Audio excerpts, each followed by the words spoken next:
Hello everyone, welcome back to my channel. इस video में हम ऑडिटिंग चैप्टर 1 का नेक्स्ट टॉपिक स्टार्ट करते हैं, जो कि इम्पोर्टेंट है एग्जाम पॉइंट ऑफ व्यू से। वो है ऑब्जेक्टिव्स ऑफ ऑडिटिंग।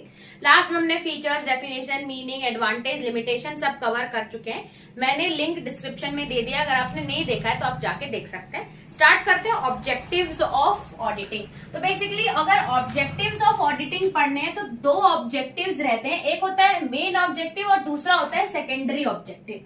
अब मेन ऑब्जेक्टिव क्या होंगे, तो अगर हम लोग सिंपल भाषा में समझे तो मेन ऑब्जेक्टिव क्या होता है, ऑडिटिंग हम क्यों कराते हैं, ताकि हमको हमारे बिजनेस का ट्रू पिक्चर समझ में आए। So that is the main objective, कि ट्रू पिक्चर को समझना ये मेन ऑब्जेक्टिव रहता है।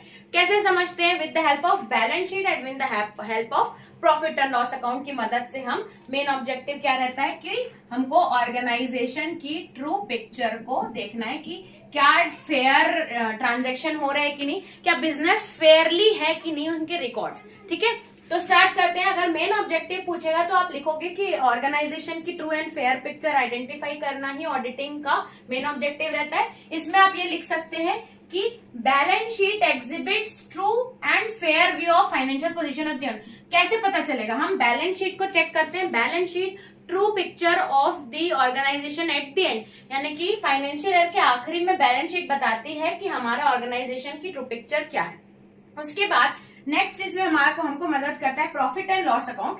प्रॉफिट एंड लॉस अकाउंट बताता है कि हमारे जो प्रॉफिट एंड लॉस है वो फाइनेंशियल ईयर में वो सही है कि नहीं, यानी कि जो व्यू है हमारे प्रॉफिट एंड लॉस का eight the end of financial year वो सही है कि नहीं। तो ये हमारे दो मेन ऑब्जेक्टिव है। नेक्स्ट आता है हमारी सेकेंडरी ऑब्जेक्टिव्स। ठीक है, तो सेकेंडरी ऑब्जेक्टिव्स अलग होते हैं। नेक्स्ट आप ये भी देख सकते हैं कि हम ऑडिटिंग इसलिए कराते हैं ताकि हमको एरर्स या फ्रॉड पता चले।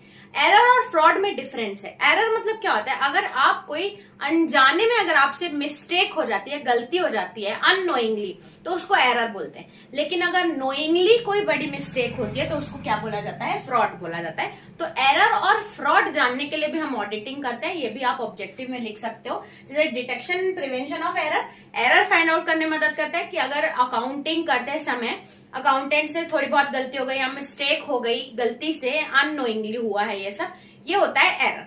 और फ्रॉड तो नहीं हुआ है, कहीं गलत ट्रांजैक्शन तो पर्पसफुली जानबूझ के कुछ ट्रांजैक्शन को इधर उधर तो नहीं दिखाया गया है। इसलिए डिटेक्शन और प्रिवेंशन ऑफ फ्रॉड के लिए भी, हम जानने के लिए भी हम ऑडिटिंग कराते हैं। अगर आपका 8 मार्क्स का क्वेश्चन आता है तो अगर आप इसको डिटेल में लिखेंगे, बैलेंस शीट के बारे में, profit and loss, detection and prevention of errors and frauds के बारे में लिखते हैं, तो आपको 8 नंबर में यह आंसर सफिशियंट है। तो इस वीडियो में इतना ही रखते हैं। हमने ऑब्जेक्टिव्स ऑफ ऑडिटिंग डिस्कस किया। अगर आपको कोई डाउट हो तो आप कमेंट कर सकते हैं। तो मिलेंगे नेक्स्ट वीडियो में, तब तक के लिए थैंक्स फॉर वॉचिंग।